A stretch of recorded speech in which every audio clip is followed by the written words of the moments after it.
As luzes do estúdio estavam baixas e o silêncio era quase palpável.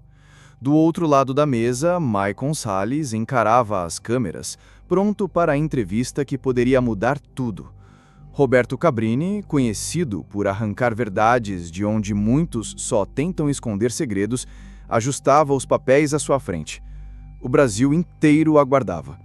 Mas antes mesmo da entrevista ir ao ar, nós mergulhamos fundo na história e o que encontremos levanta ainda mais perguntas do que respostas. O caso Vitória Regina já marcou o país. Um crime que choca não apenas pela brutalidade, mas pelas lacunas, pelos silêncios e pelas histórias contadas pela metade. Maicon topou falar, mas será que vai falar a verdade? Ou melhor, será que ele vai conseguir sustentar a versão que vem defendendo diante de um jornalista que não perdoa contradições? O ponto que todos querem saber é simples e doloroso. Ele agiu sozinho? Quando Cabrini perguntar sobre Cícero, apontado como possível cúmplice na limpeza do local do crime, a aposta dos especialistas é clara. Maicon vai negar. Admitir que teve ajuda significaria reconhecer que o ato foi planejado, calculado e não um impulso momentâneo, como ele tenta convencer. Mas, ao mesmo tempo, negar entra em conflito direto com o que os vizinhos Daiane e Paulo já disseram à polícia. Naquela noite, ouviram vozes masculinas na casa de Maicon, mais de uma. Um eco que não deixa dúvidas. E quando Cabrini tocar no assunto Daniel, a desculpa de que estava num bar na hora do crime já se mostrou frágil. Testemunhas viram movimentação estranha e carros próximos à casa de Maicon. Ainda assim, tudo indica que ele repetirá a narrativa de que agiu sozinho. É uma defesa perigosa, mas necessária para quem quer proteger mais gente. Cada eu não sei e cada estava sozinho será um tijolo nessa barreira de silêncio que ele tenta erguer. O mistério se aprofunda quando olhamos para os minutos decisivos da tragédia, como Vitória Regina foi abordada, por que ela desceu um ponto antes do habitual naquela noite. Alguma coisa ou alguém fez com que ela mudasse o caminho. Cabrini, com certeza, vai apertar nessa ferida. Maicon deve jurar que estava sozinho, que não havia nenhum carro à espreita, nenhuma segunda pessoa esperando para agir. Mas essa versão tem buracos, e cada buraco conta uma história que ele tenta esconder. E não para por aí. Existe uma figura que paira sobre essa investigação, a esposa de Maicon. Também investigada, ela surge como uma sombra discreta, mas constante. Se Cabrini questionar seu envolvimento, Maicon vai defendê-la com unhas e dentes. Vai falar de mensagens de WhatsApp, de uma rotina normal, de que ela não sabia de nada. Mas como explicar os relatos de que ela esteve em Cajamar pouco antes do corpo ser encontrado? E quem era a mulher com uma mala suspeita vista com ela por um motorista de aplicativo? Essa é uma pergunta que Maicon provavelmente tentará enterrar com negativas frias e calculadas. E então chegamos ao ponto mais sinistro dessa história. Dona Edna, a mulher que morreu no mesmo dia em que Vitória desapareceu. Ela trabalhava para a família de Maicon e sua morte levanta suspeitas que poucos têm coragem de falar em voz alta. Se Cabrini mencionar seu nome, Maicon vai tentar se afastar. Vai dizer que conhece, que lamenta, mas que não sabe de nada. Mas existe um detalhe que ninguém ignora. Buscas feitas na internet por formas de apagar provas e esconder crimes. A coincidência é grande demais para ser ignorada. Quando o programa tocar no tema da arma, o clima vai ficar ainda mais tenso. Uma foto de revólver encontrada no celular de Maicon.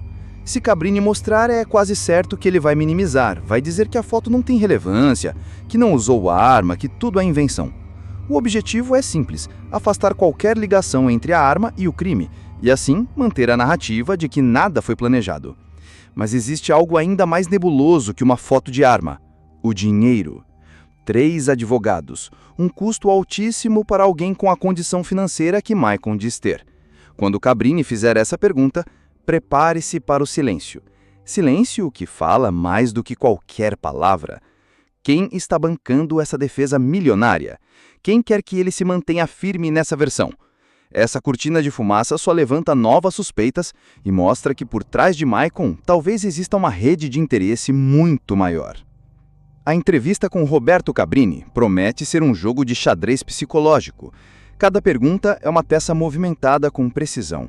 E cada silêncio de Maicon é quase uma confissão silenciosa. A tática é clara: controlar danos, proteger quem precisa ser protegido e manter a versão que a defesa construiu com tanto cuidado. Mas existe uma pergunta que queima no fundo dessa história. Quem avisou Maicon que Vitória Regina estaria sozinha?